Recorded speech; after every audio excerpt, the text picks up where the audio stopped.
Suplifters.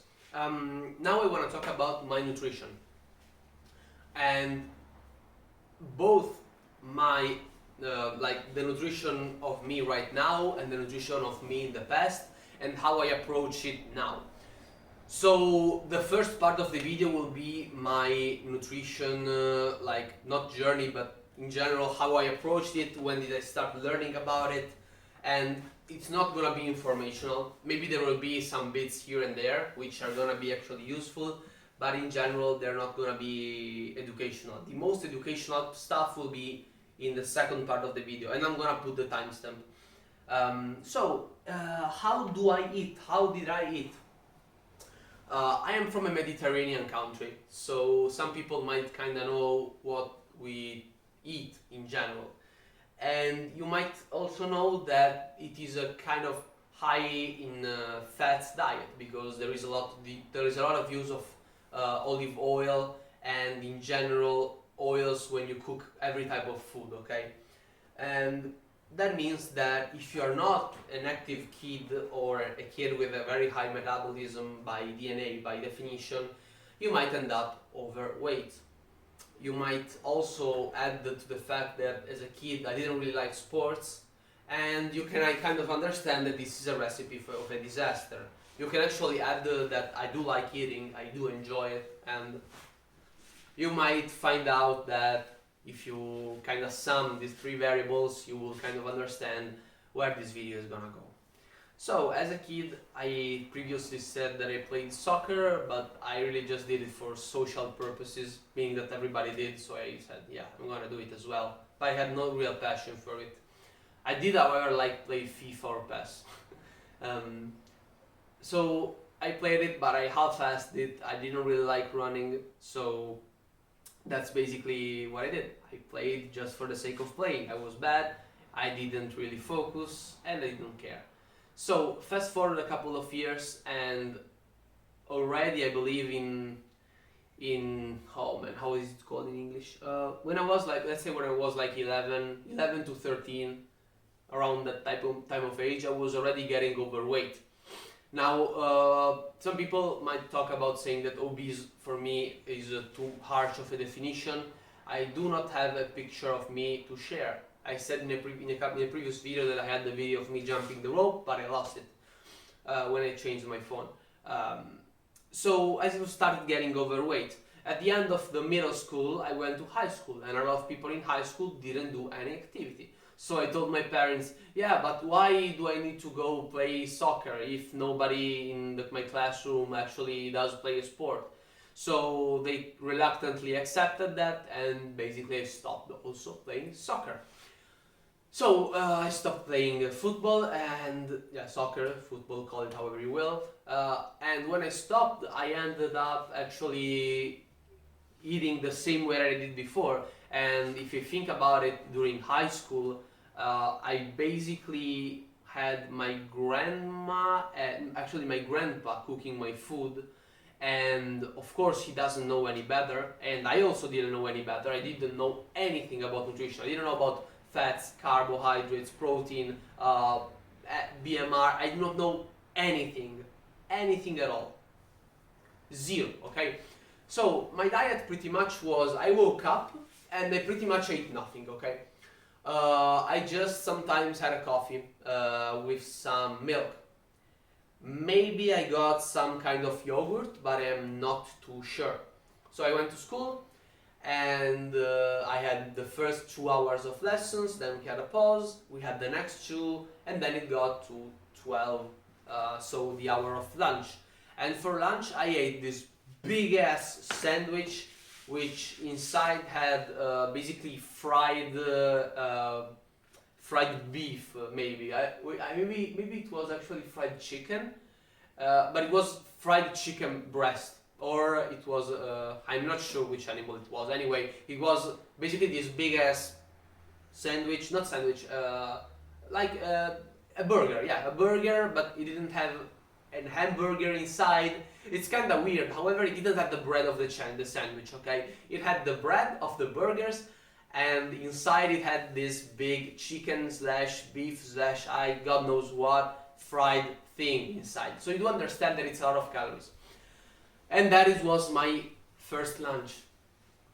Why? Because I didn't eat breakfast, so I was hungry at the time of lunch. Then we had the last 2 hours of lessons, or one, depending of the day. I came home and I had my real lunch. And again, as I said, my grandpa didn't really know any better, so it was either pasta, it was pretty much pasta, and the second there was either like chicken thighs or chicken tendies, and they were cooked in this big bowl full of oil, extremely fat, or it was some other fried stuff, whether it was like fried fish, man, I'm bad with food, basically like fried fish sticks, something like that, or anyway, it was full of fried stuff. It was shit. Okay, let's say that I ate like shit. I didn't really do any kind of breakfast, any type of like meal between the lunch and the dinner. And for dinner, I ate with my parents, and I dislike veggies. I do eat a little bit more right now, but I basically ate no fruit nor veggies. And for dinner, it was usually actually some type of it was still definitely there was like a chicken breast, there was a steak.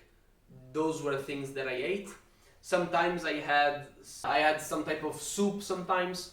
However, there was still a nice amount of calories. Now, I don't remember having a fixed meal between the lunch and the dinner, but I'm pretty sure that I snacked on something. And guess what did I snack with?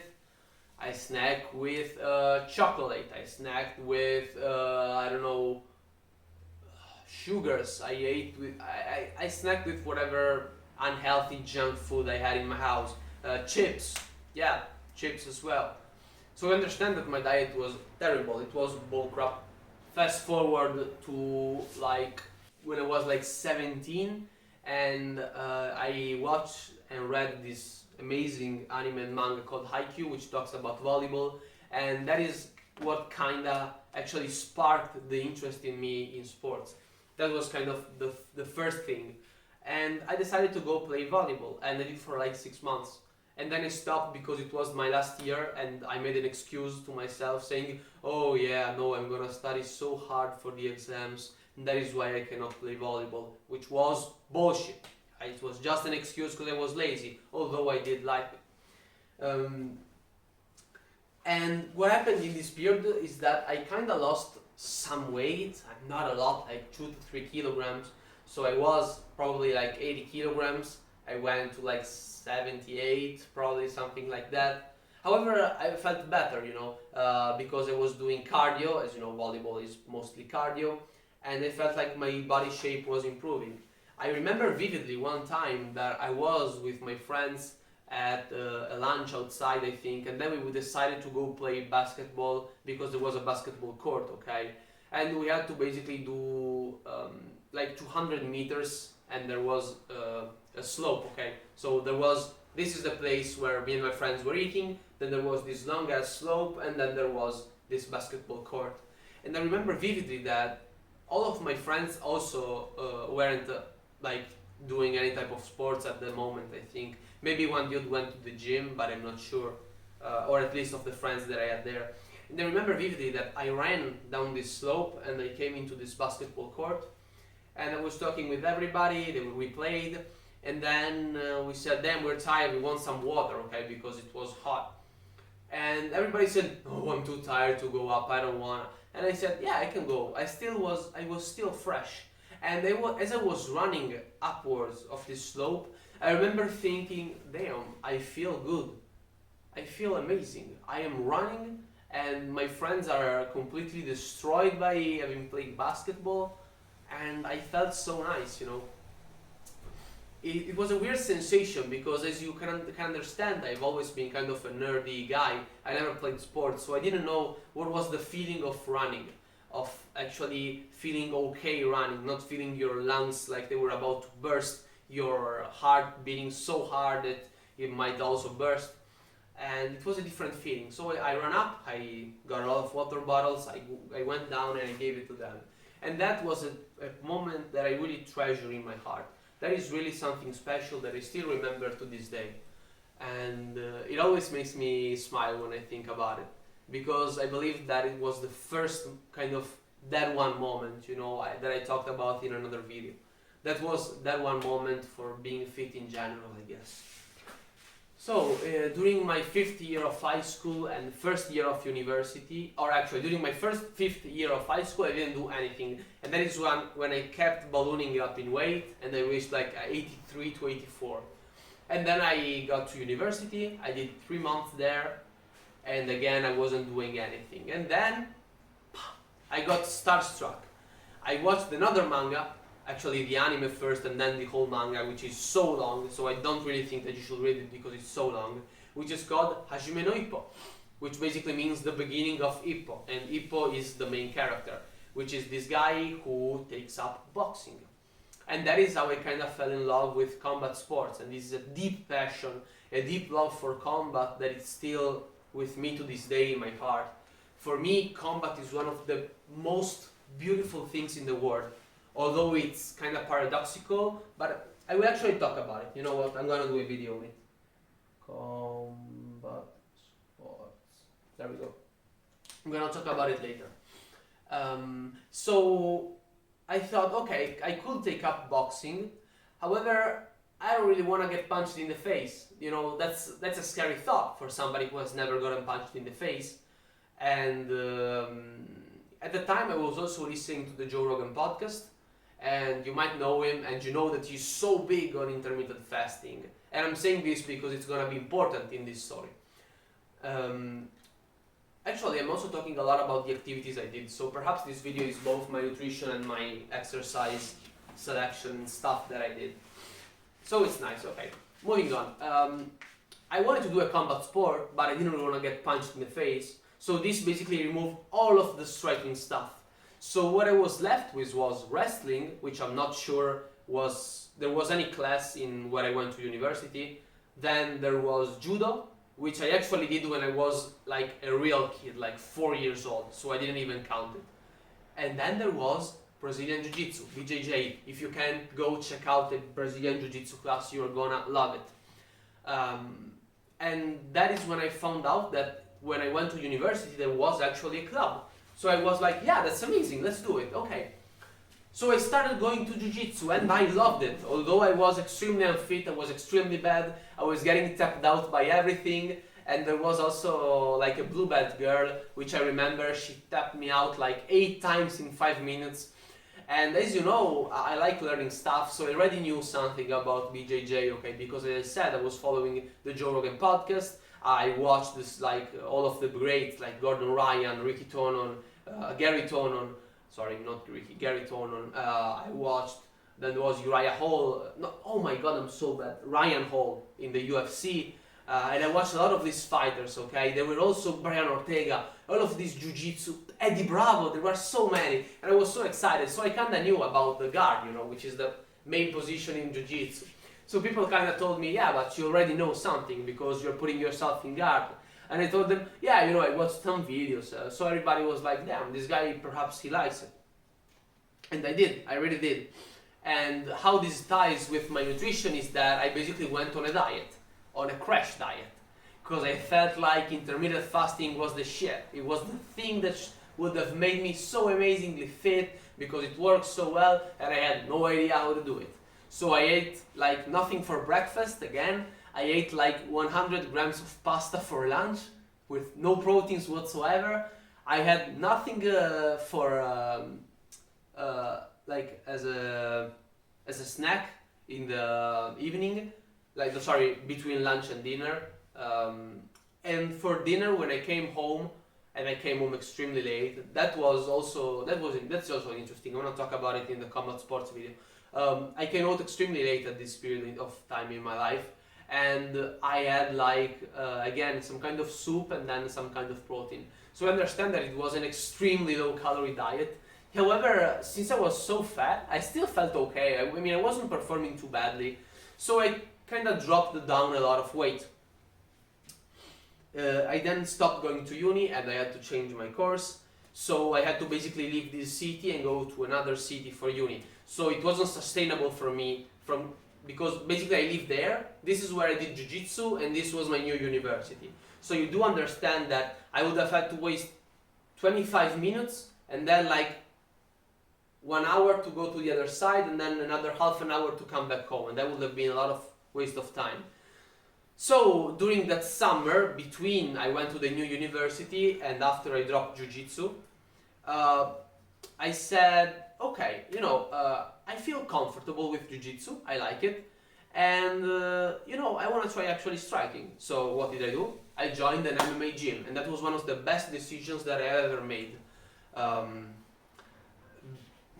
I'm really happy to talk about this stuff because really it is, I don't want to say my real passion. I love bodybuilding. However, I will talk about the combat sports video why I'm doing bodybuilding and not fighting. Or just training actually, because I never really had in my ideas of becoming a cage fighter.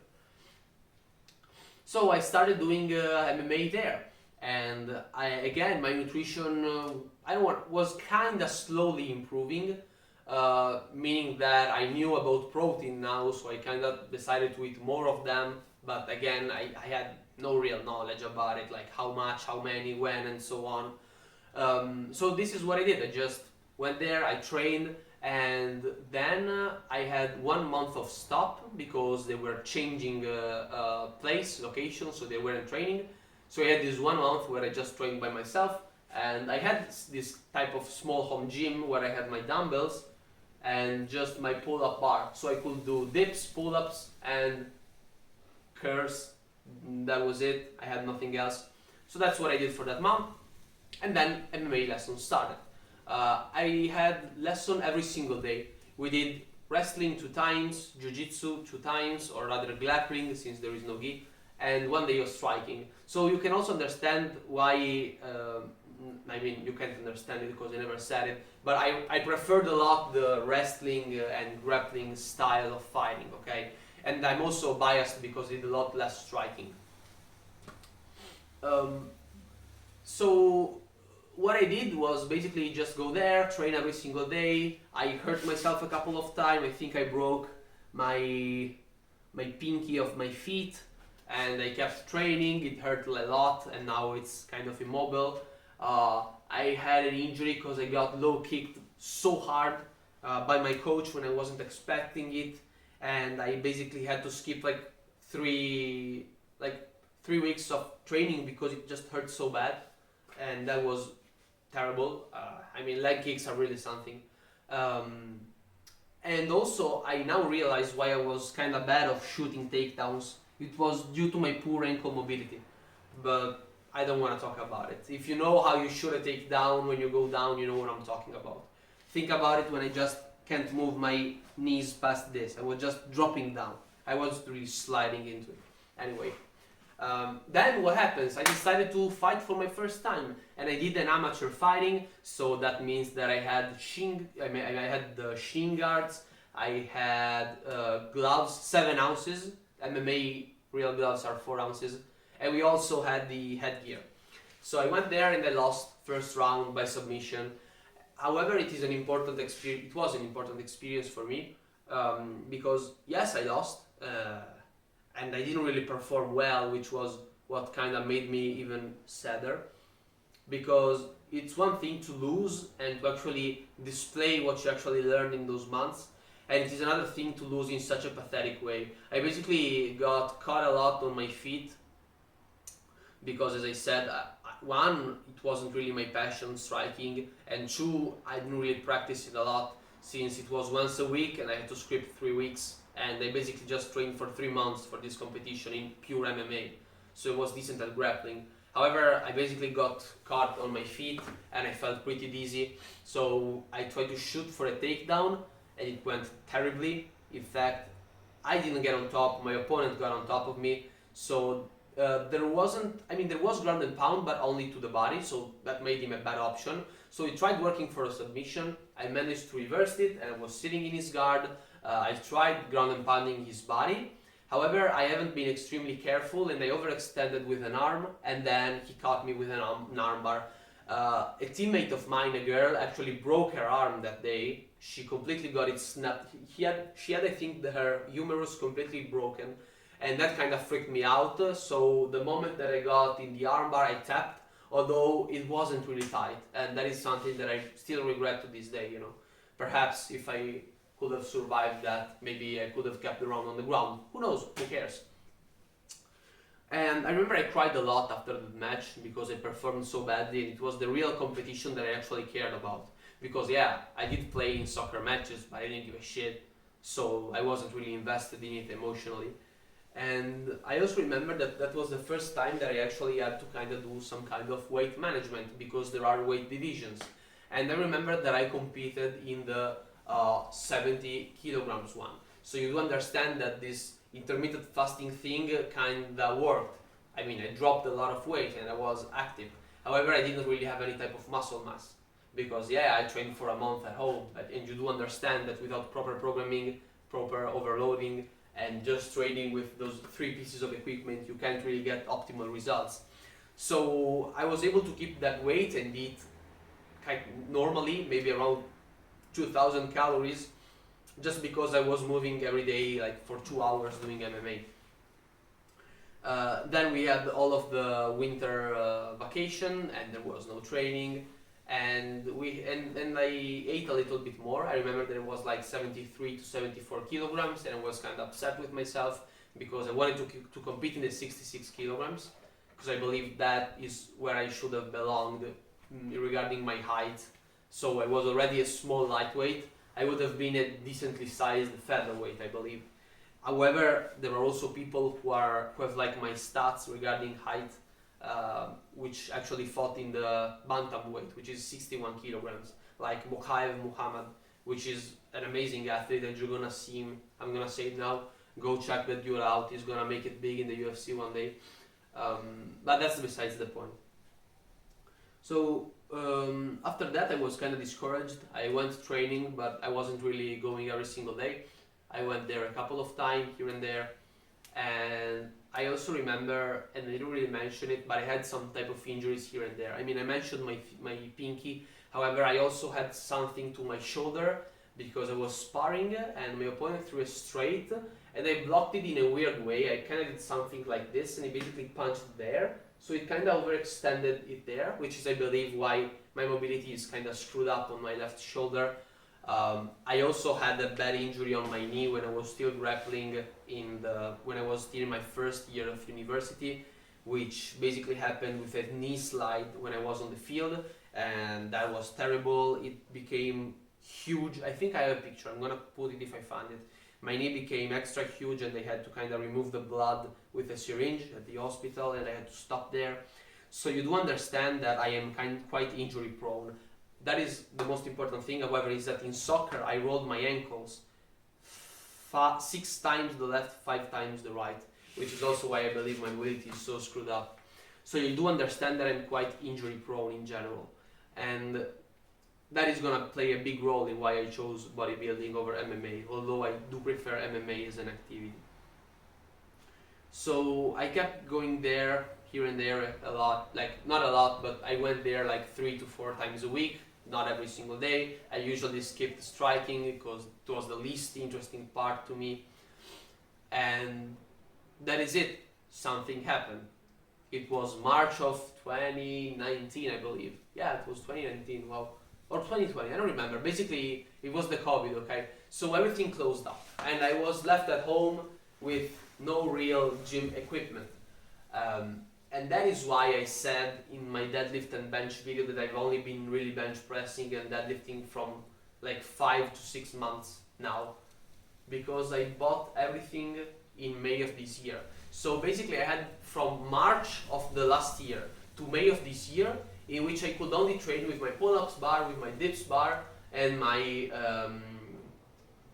dumbbells, which didn't have a lot of weight.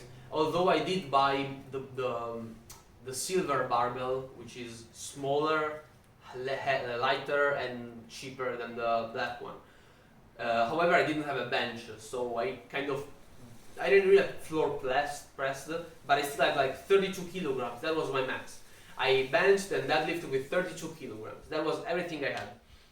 It was actually fun, good and fun times. And that is also when I bought these tatamis, because I had the buddy of mine who also did MMA come here in my house and spar. So from like March of that year to like December, I would say that I mainly focused on training MMA by myself. So I basically had my tatami down and I had my heavy bag, so I focused on striking, I focused on technique, I focused on all of the jiu-jitsu drill that you do on the ground, I focused on better shooting my takedowns, and then I did my pull-ups, my dips and so on, because those were the main heavier movements that I could do. It was the best I could do, and I was still quite light. Until like December, around, yeah, maybe actually a little bit less, like until the end of the summer. Because I remember that in September I started watching Coach Greg, which was maybe one of his best eras, meaning that that period was when his videos were actually decent and there were some good information for a newbie like me. So I started understanding some stuff and I started learning about building muscle and so on. However, I feel like I got misguided on a side and maybe I misunderstood. However, I don't really want to give him the benefit of the doubt anymore. And basically, the diet he promotes is one that sure it works. However, it's extremely poor in micronutrients and it is also extremely poor in fats. And fats are essential for the production of hormones in your body. So for natural athletes, you need to have fats in your diet. You cannot completely have like 10 to 20 grams of fat every single day, which is what I had. I had basically no fats and I felt like shit.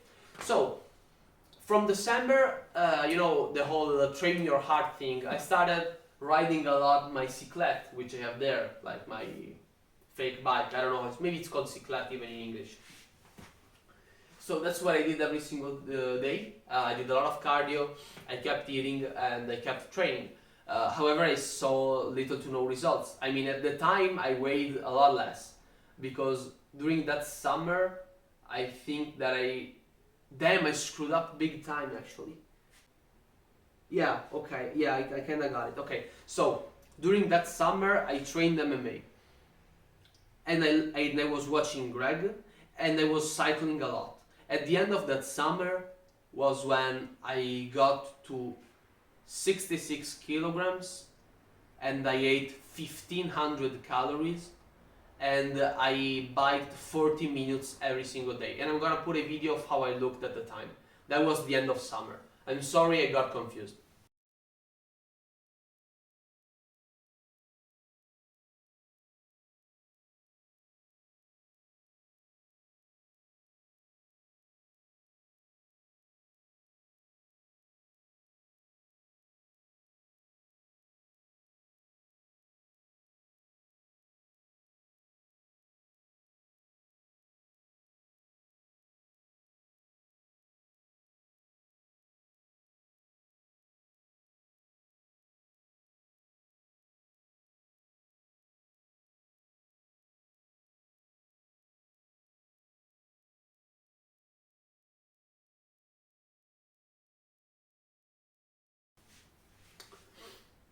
Yeah, not a good sight, I know. I'm not happy of how I looked. I feel embarrassed sharing that, okay?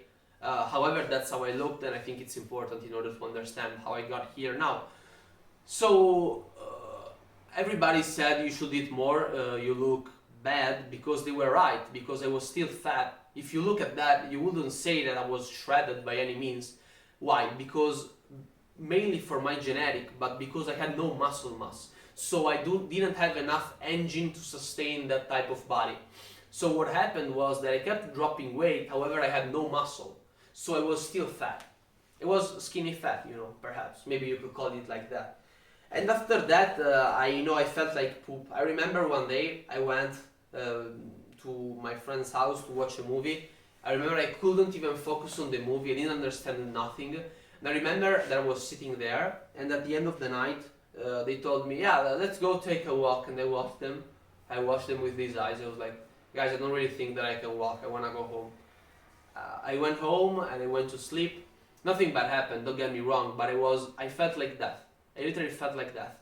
To me, like even just you know getting up from that chair was it was a mission. It was like squatting 80 kilograms for me right now. It was hard. It was extremely hard. And that is what kind of understand that I kind of screwed up. And it is when I started actually following More Plates, More Dates. And he basically was talking about the vertical diet and reverse dieting in order to increase your metabolism. And that is when I started starting to like raising my calories, although I was still kind of scared about it, because I was like, yeah, okay, but I don't want to get over 70 kilograms because I fought so hard for those 66. And basically I started eating more and I started feeling better. I started eating more and I started feeling better. Although I was still kind of scared of fats, quote unquote, until pretty recently actually.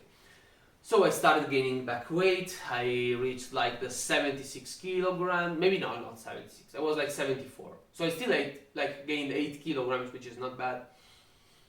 And I still wasn't training like optimally. I was still training with my dumbbells, my pull-up bar, and so on.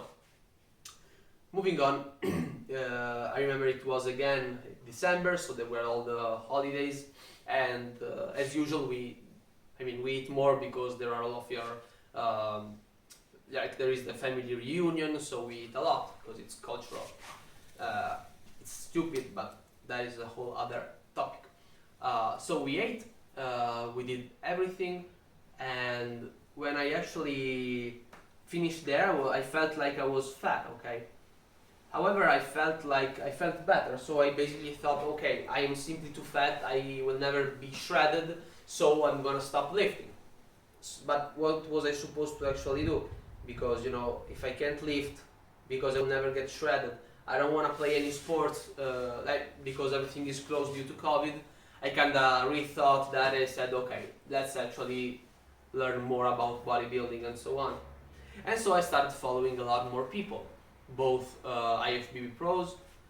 And one thing that actually I'm grateful to Greg is the fact that I knew about fake naturals. So I didn't really fell for that, oh damn, look at how good these young kids look and how bad I do and I feel bad about myself. So none of that nonsense. So thank you for that. Right, just for that. I'm all over the place. However, you can understand that really nothing is really happening. I'll just keep training until one day I decided, okay, I enjoy bodybuilding. I'm learning a lot about it, so I want to try to actually bodybuild. So that is when I decided to buy my rack and my bar and weights, because of course I needed weights. And I bought everything, and that was in May of this year. That is when I started actually training, and I was starting to actually learn about everything. All the problem with my squats, why it's so hard for me to grow my legs, how to bench, how to deadlift, how to avoid breaking my back. So overall, I feel like I did a decent job there because I already had some kind of experience. So I just had to kind of put all of the stuff in place. And that was also the period where I stopped getting kind of scared of fats and I started eating them more without any kind of problems with my weight. So this led me to now.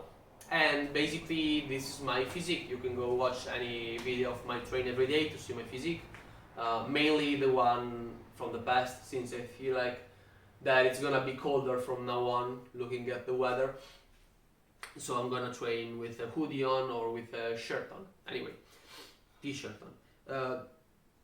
The main thing that I kinda misunderstood, and this is a theory of mine, and I want to talk about firstly why body fat percentage is stupid and it's a bad measure of fat. Although for some reason it's a standard of the industry, so I'm just gonna stop using it, however.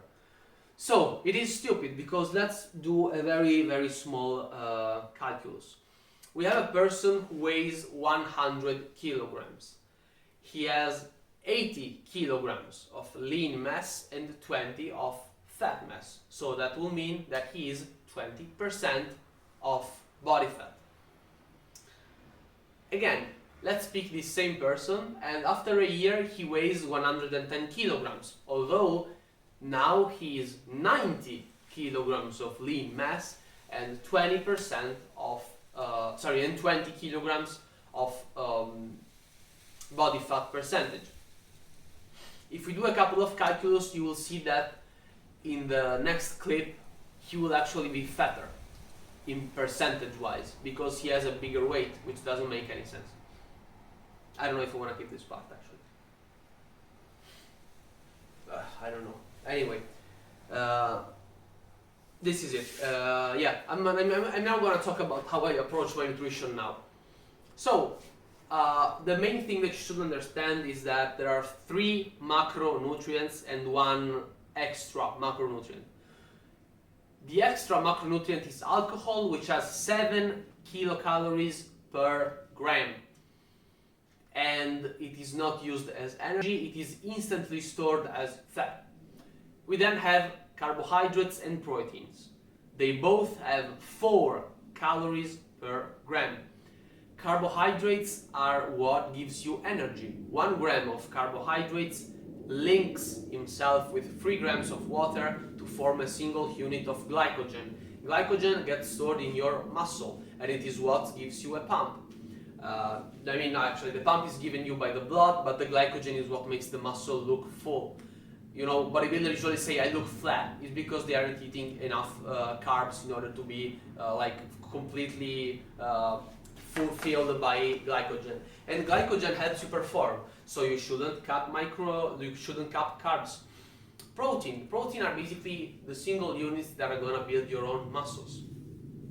You heard it a million of times, and you should of course eat protein. There is no point of skipping them. Fats, on the other hand, have 9 calories per gram, and this is why I was scared shitless of them. Oh my god, it is so much calories. The problem is that they are extremely useful for micronutrient absorption in the body as well as hormone generation in the body, so you do need them. I'm sorry, you're gonna have to eat them. I am now gonna talk about basically how I approach my nutrition right now with my current knowledge. Maybe one day I will learn even more and I will change the way I approach to it. However, what I'm doing right now is basically I'm intuitive eating, meaning that I do not track calories, which is something that I did when I was like 1500 calories a day, 40 minutes of cardio. Well, the cardio king era, this is how I called it. So now you can say that I'm kind of bulked up because, as you know, I'm in a higher body fat percentage. However, I do not really plan on getting even heavier since I think that I am in a comfortable spot to keep growing muscle.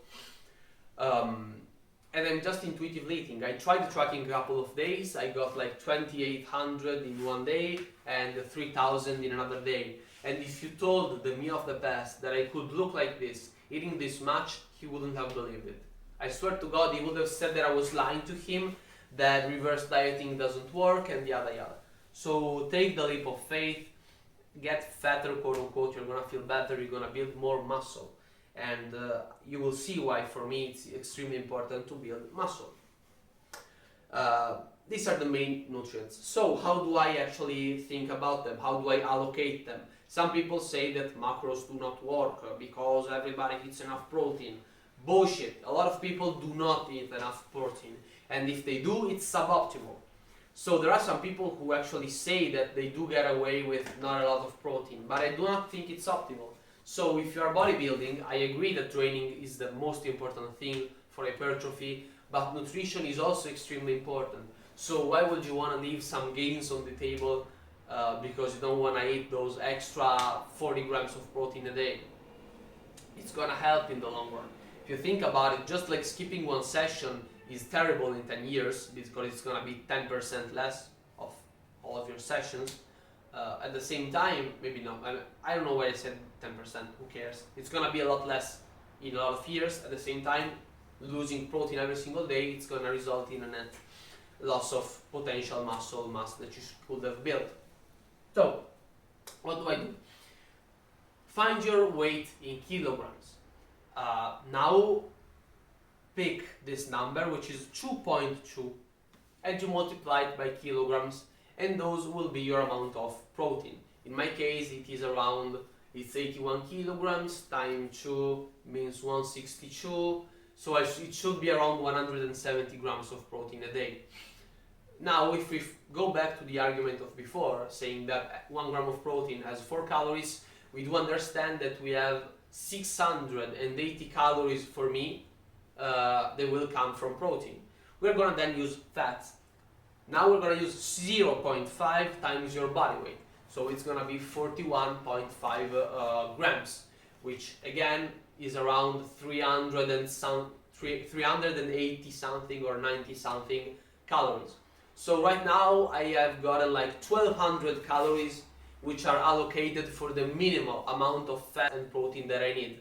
I said that I eat around 2800 to 3000 a day, and we do understand that we have a lot of more room to basically fill it with more calories. How are we gonna fill them? With alcohol? No, we're gonna fill them with carbs, but not only carbs, because you do understand that you cannot eat purely carbs. For instance, let's look at rice. Rice is mainly a carb, however it has to a certain degree some protein and a small amount of fat. So the rest of my calories are gonna be filled mainly by carbohydrates, but let's say that, I don't know, maybe today I feel like I wanna eat more chicken. There is no problem, I can eat more protein. Nothing is gonna happen. The thing is that I shouldn't go below that amount. So this is what I do about macronutrients allocation. We're gonna now talk about micronutrients. I do not know, I can't really talk with certainty about how much they actually do help. I can say that I do feel better, but this is just an anecdotal reference, so it might have no value. What are micronutrients? Every single food on the planet has micronutrients. These are all of your vitamins, all of your minerals, your good fatty acids, the omega-3, 6, 9 and 12s, all of your amino acids inside of your protein. And if possible, we want to cover as much of them as possible. And the best diet to do so is the vertical diet by Stan Efferding. If you have the money, go buy it. If you don't, there are a lot of videos that cover them, and also try looking on the internet for somebody who maybe talked about what he says without having to actually buy the whole book. You're gonna find a lot of information. And the vertical diet, and it is something that drives me so mad, because people think that it's just red meat and rice, because you know it's vertical, right? That is dumb, because if you look at the real chart, there is an horizontal line. Under there, it's everything that you should eat before. Once you eat everything that is down below, or the majority of stuff that you actually like, you fill the rest with rice and red meat. What does the vertical diet preach? It basically preach to eat as much micronutrients as possible while still being focused on your performance in the gym, as well as, basically it talks about like hyper accelerating your metabolism, in the sense that all of the foods that are there are extremely easily digestible, and that is called a FODMAP of the foods, I'm pretty sure. So food with low FODMAP are going to be easily digestible. On the contrary, high FODMAP are going to hard to digest. So this allows you to eat more, so it's amazing to bulk. If you're a skinny guy and it's hard for you to bulk up, look into the vertical diet. Although it can cost a lot due to the bison meat. I do not eat it, however. I mean, try to follow it, but make it fit as much as you can. That's what I said about the vertical diet and the micronutrients. So let's talk about one supplement, which are the amino acids. What are amino acids? Amino acids are the blocks that form the proteins.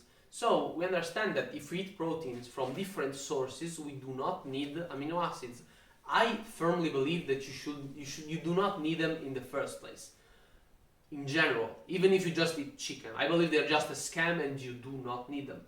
However, some people use them. I do not condone using them. I think it's not useful. So what are the main foods from which we can get good protein? We have chicken, we have beef, we have bison, so in general like red meat. We then have all of the fish. We have tuna, we have salmon, we have everything that comes from milk. So there is like the whey protein, they are extracted from milk. So in general, we have milk, we have all of the yogurts, especially the Greek yogurt, which is poor in fats and really high in protein. That is a really good thing to use. We then have eggs. So we do understand that if we eat all of this stuff, we get a good amount of all of the amino acids. I personally usually eat like this. In the morning, I eat yogurts, so I get those from milk. For lunch, I usually eat red meat. For the snack, I usually have eggs, because I usually do either like eggs cooked in a big, how is it called? Basically just eggs and eggs whites with some salt, and I basically just mix everything. Maybe I put in maybe some onion, maybe some peppers. Anyway, and for dinner I usually have chicken or fish, so I get my protein allocated from all of the good stuff.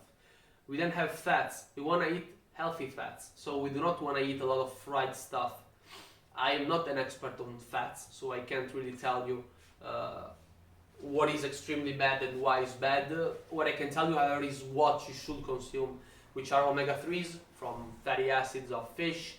You should eat avocado, that is a really good fat. We have olive oil, although be careful with the amount you put on, because it's really easy to get a lot of calories from that. We do have fat-free, full-fat Greek yogurt, that also has good fats. We then got the fats from the red meat. That is basically I get everything else.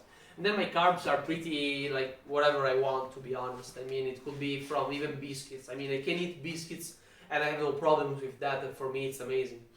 But mainly I use rice. I then eat even some junk food, you know, the so-called bread brioche, something like that.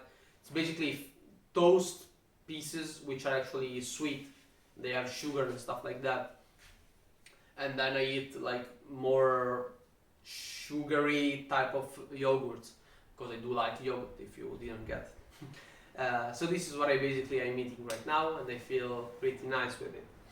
Maybe if you're ever interested, I'm gonna do a full day of eating, you know, like the big YouTubers. You know, it's pretty fun to think about it. Then we have, yeah, I think this is pretty much it. Do not overeat. And one important thing that I wanted to talk about, just to finish the video, which is going to be extremely long, is basically the idea of building muscle in order to get leaner. So there are two ways that building muscle makes you leaner. The first one, which is the easier to understand it, is the fact that muscle is living tissue, and living tissue requires calories in order to be sustained. So in general, the more muscular you are, the more calories you need every day. Okay? So you also understand that if my maintenance was once 2500 and now it's 2800, I have some extra calories that I can cut in order to get leaner. So the higher my daily consumption is without being obese and actually being more muscular is, the more room I have to cut. Because I do believe that a male shouldn't eat less than 2000 calories right now, simply because of a general macronutrients allegation. If I eat 1500 calories like I did and do a shit ton of cardio, I'm not eating anything. I ate like a lot of big ass salads to fill me up, but there was nothing inside. There was like chicken. And what am I really eating? Nothing. There are quote unquote empty calories, which is a term that I dislike, but it's what they are. So before cutting, make sure you have a decent amount of metabolism and muscle mass. The second way, which is kind of harder to understand, but not really, and it is basically this. Let's think about a blob, okay? Can you think about a blob which is squishy? Okay.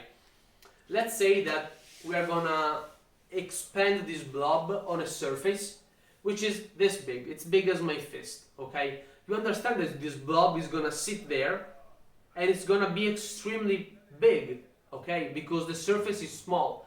So all of his mass, because we said it's something like this, is gonna stay at the top because it doesn't really have room to spread. However, if we actually pick this whole tatami as a surface and we put on this blob, which is this big here, and we expand it, this blob will be a lot stretchier, okay? It will be thinner. At the same time, think about of this blob as your fat, and think of this tatami as your muscles. The more muscle surface you have, the more the fat is gonna spread because you are bigger. And the more it is spread, the thinner it's gonna look, and the more your muscles are gonna pop. So muscles are gonna indirectly make you bigger. I think this is pretty much it for this video. It's extremely long. I don't know if anybody is gonna actually willing to watch it. I'm still gonna upload it however. Anyway, see you guys in the next one.